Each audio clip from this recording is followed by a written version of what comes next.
বন্ধুরা আজকে শিখব লেবু গাছের কলম পদ্ধতি। এই ভিডিওটি শেষ পর্যন্ত দেখলে ভবিষ্যতে আর এই গুটি কলম সম্পর্কে কোনো প্রশ্ন আপনার মনে জাগবে না। ভবিষ্যতে আর কোনো ভিডিও দেখতে হবে না। এই ভিডিওটি শেষ পর্যন্ত দেখুন, একটু ধৈর্য ধরে শেষ পর্যন্ত দেখুন। আমি কথা দিচ্ছি অবশ্যই আপনি শিখে যাবেন কিভাবে গুটি কলম তৈরি করতে হয়। তো চলুন বন্ধুরা ভিডিওটি শুরু করা যাক। সুপ্রিয় দর্শক, প্রথমে বলি মাটি। মাটি খুব বেশি ভিজে বা খুব বেশি শুকনো হবে না এবং দানা দানা হবে। মাটি সিলেক্ট করবেন অবশ্যই এঁটেল মাটি, যদি না পান দোআঁশ মাটিতে কাজ চলবে। আপনারা চাইলে কোকোপিট ব্যবহার করতে পারেন। এবার বলি কেমন ধরনের ডাল আপনারা নির্বাচন করবেন। খুব বেশি পুরনো ডাল নেবেন না, খুব বেশি নতুন ডাল নেবেন না। নেবেন কেমন, মাঝারি যে ডাল আছে তেমন। ডালটি কেমন হবে, একটা পেন্সিল যেমন মোটা ঠিক তেমন মোটা ডাল নিতে হবে। তারপরে এই ডালটি গোল করে কেটে নিতে হবে। ভিডিওয় দেখুন কিভাবে কেটে নিচ্ছি, ঠিক একই পদ্ধতিতে আপনারাও ডালটি কেটে নেবেন। যদি কোনো কাটা থাকে তাহলে কাটা অবশ্যই কেটে নেবেন, না হলে হাতে ফুটে যেতে পারে। এই পদ্ধতিতে আপনারা ডালটি রাউন্ড বা গোল করে কেটে নেবেন।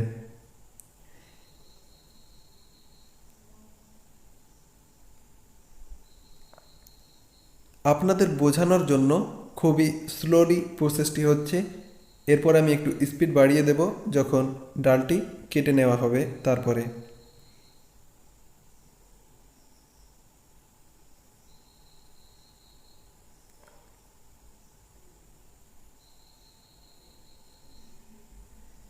আপনারা যে কলমটা করবেন সেই কলমের ডালের নিচ থেকে শিকড় বার হবে।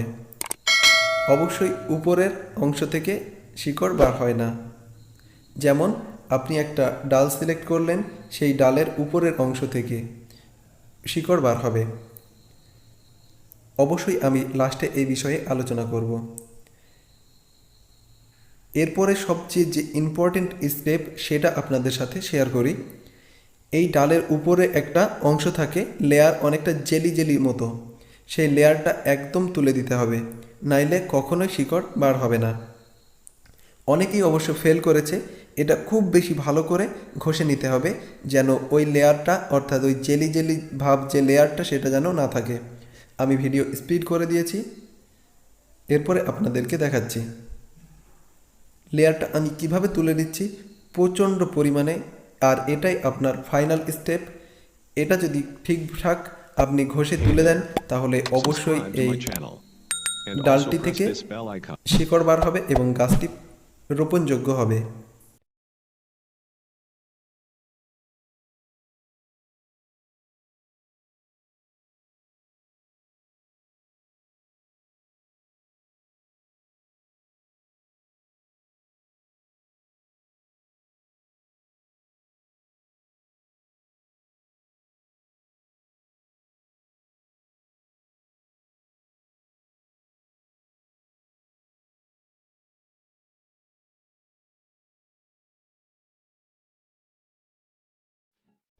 এই ডালটিতে আমি কোনো রকম রুট হরমোন ব্যবহার করব না, তবুও এই ডাল থেকে শিকড় বার হবে।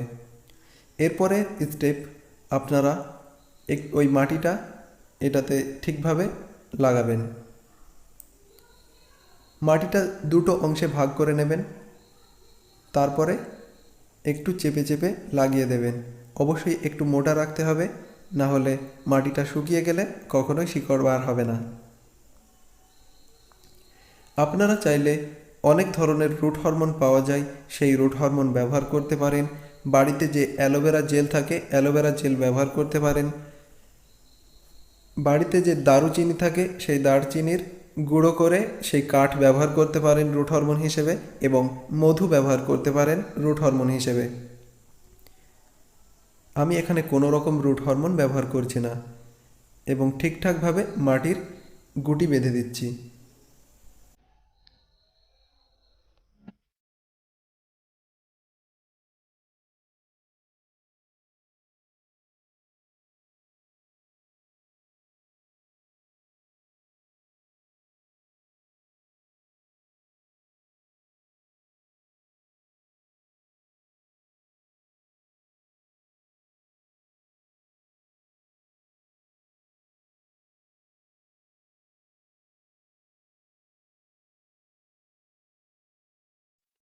গুটি বাঁধা সম্পন্ন হয়েছে। এরপরে আমি কাগজ জড়িয়ে দিচ্ছি। দেখবেন কাগজ জড়ানোর সময় মাটিটা খুলে না চলে আসে, তাহলে ভিতরটা আলগা হয়ে যাবে এবং শিকড় বার হবে না।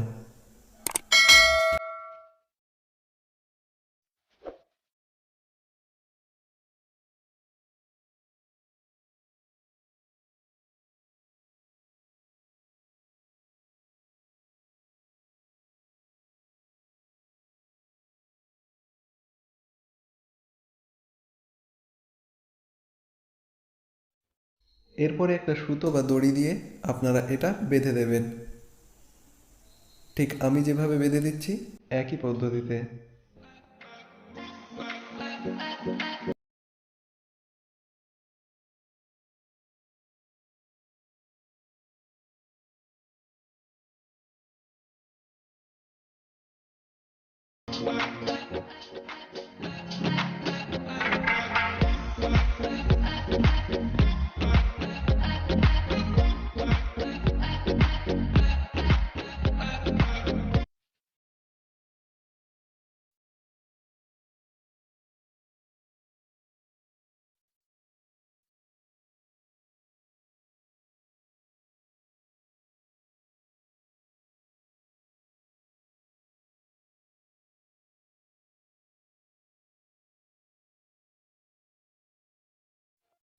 অবশ্যই আপনারা শুনেছেন অন্য ভিডিওতে 1 মাস লাগে।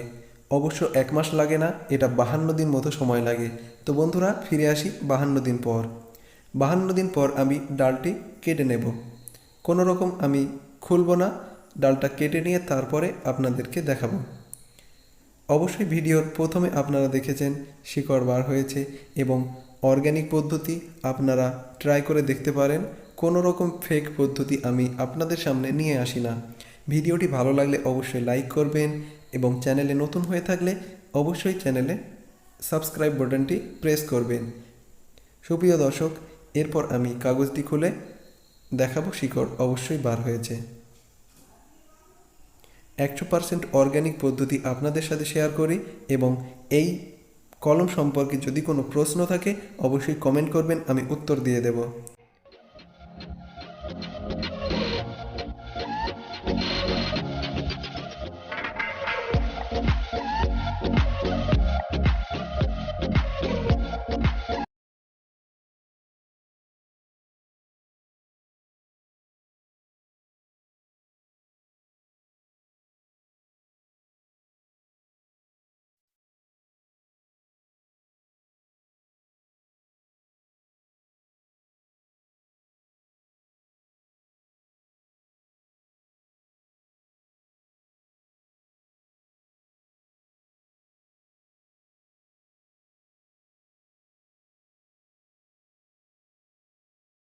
এরপর এই গাছটি রোপণ করতে হবে। রোপণ করার জন্য আপনারা অবশ্যই ব্যবহার করবেন সমপরিমাণ কম্পোস্ট এবং সমপরিমাণ মাটি, দুটো মিশ্রণ করে গাছটি রোপণ করবেন।